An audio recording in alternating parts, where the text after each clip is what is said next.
What's going on, guys? I'm Bill and welcome to Bill's How-To. Today I'm going to show you guys how to install a whirlybird, which is also known as a roof vent. So there's two main benefits of installing this. Number one, we're going to reduce the temperature in summer. So that means all that trapped air that's stuck in our roof, we're going to be able to circulate that with fresh air simply by installing two of these up on the roof. During winter, it also plays a very important role. Once again, by circulating fresh air, it gets rid of all that buildup of moisture or condensation, which leads to mold. So very, very important points. Two of these is all you need. Depending on the size of your house, you might need one or two more, but generally two is enough. They're $120 each. This one anyway. This one here's from CSR. It's called Windmaster. Regardless which brand you buy, it's going to basically do the exact same job. So let's get straight into it, guys. And I'm about to melt, so let's install it. Let's do this. All right, we're going to remove our first tile, third one from the top. Knock this one out of the way.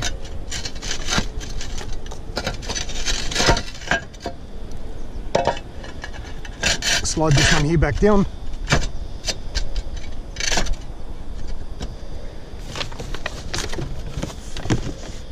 We've got the turbine. I'll use this because the ground is a little bit hot, these roof tiles. We've got our flute, and then we've also got our base. So we're going to take our base first. Move these ones here out of the way. We're going to lift up the top three tiles and slide this one here underneath.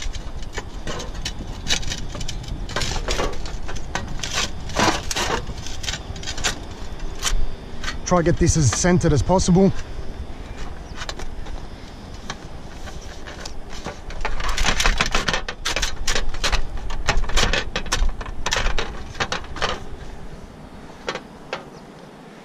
So now this section here is adjustable. As we turn it, we can get it for different levels on our roof. So we'll just position this one here, turn it around until we've got it roughly level.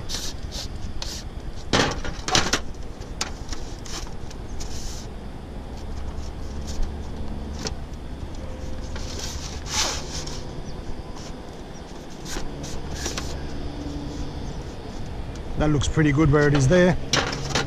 Make sure it's the right way. You can see we've got two little screw holes down the bottom.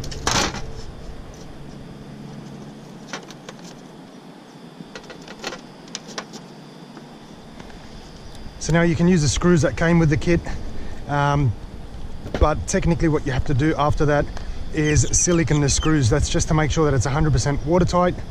But what I like to do instead, I just use my hex head screws. They're a lot easier to drive in, and they've also got a rubber seal on there, so we don't have to worry about putting any kind of silicone on there.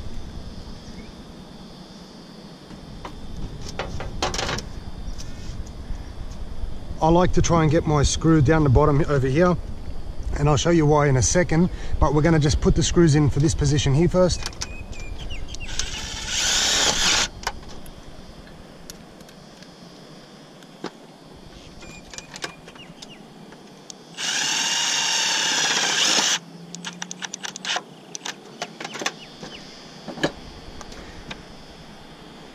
What also comes in this kit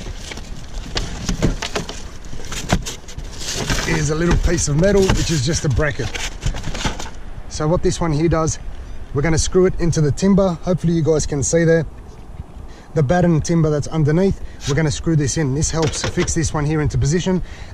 Technically you can just slot it down the side and then bend it down, but what I like to do is put a screw through it. So we'll just get this one here positioned first. Bend it down, and now we can put our screw into there.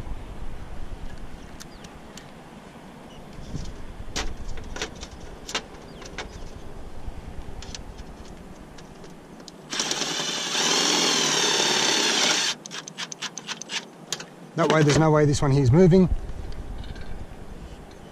And now to screw it into the batten, you can't use your metal screws, you have to use a timber screw. Okay, so what I'm going to do is just pre-drill this hole here. But first I just need to make my marking. See exactly where it's going to go into the timber.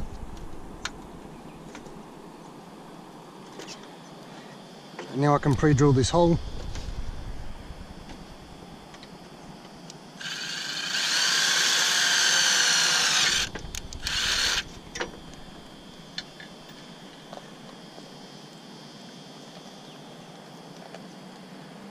swap my drill bits over.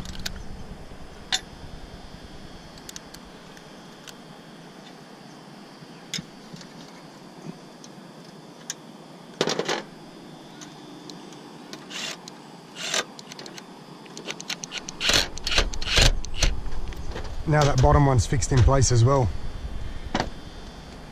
So we're going to leave this section here. We're going to mold this to the tiles at the end.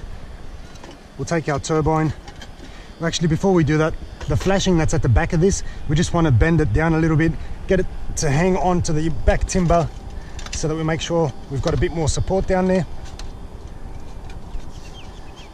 to prevent it from sliding in the future. Just a bit of added support. Okay, now we've got that. Turbine can go on. So we've got 3 holes around the edges. They line up with these ones here. So it doesn't matter which way you put it, they're all going to line up in position as well.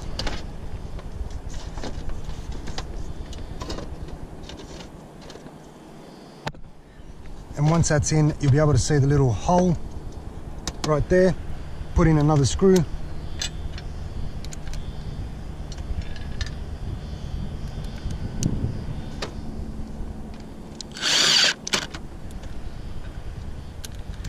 Three holes all the way around.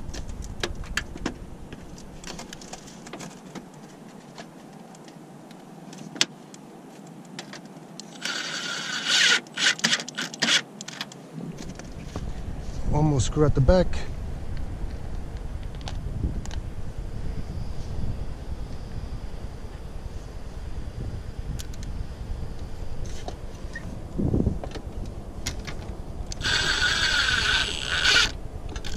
And now our turbine's ready to go. So what we can do before we finally fix everything into place, twist it, make sure you're happy with the level. And once you are, there's one more screw that we can put in to prevent this from coming undone in the future. And that is on this side right here. So this little section here, just to prevent it from changing adjustments.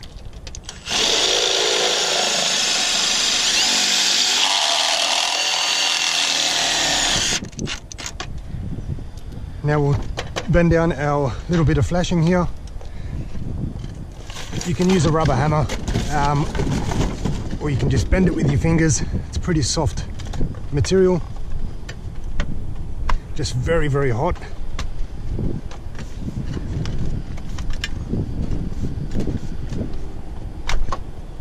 Very, very hot. Might use the back of my drill.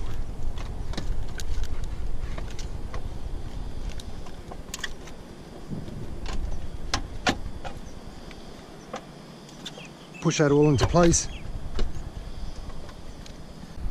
And once that's done, guys, that's it. As always, guys, like, comment and subscribe. Until next time, I'm Bill. Thanks for watching Billshowto.